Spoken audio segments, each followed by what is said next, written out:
அணில் முதுகுல இருக்கிற அந்த 3 கோடுக்கு பின்னாடி ஒரு பெரிய கதை இருக்கு தெரியுமா? ஆமா, அந்த கதை வேற எங்கேயும் இல்ல, நம்ம ராமாயணத்துல தான் இருக்கு. கதையோட ஆரம்பமே ராமாயம் தான். ராமர் சீதையை மீட்க இலங்கைக்கு பாலம் கட்டணும். ஆனா அது சாதாரண விஷயம் இல்ல. நடுவுல இருந்தது ஒரு விஷால கடல். அப்போ ராமரோட வானரப்பட பெரிய பெரிய மலைகளையே தூக்கி போட்டு பாலம் கட்டினாங்க. இவ்ளோ பெரிய வேலைய பாத்துட்டு இருந்த ஒரு குட்டி அணிலுக்கு நாமளும் ராமருக்கு உதவணும்னு ஆசை வந்துச்சு.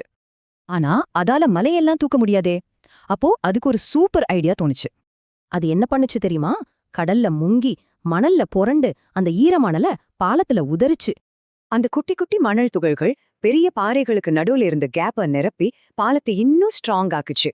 இத பார்த்த மத்த வானரங்கள் இந்த அணில் பண்ற வேலைய பார்த்து கிண்டல் பண்ணி சிரிச்சாங்க. ஆனா ராமர் அதை கவனிக்காம விடல. அணிலோட உருவத்தை இல்ல, அதோட பக்தியை தான் பார்த்தார்.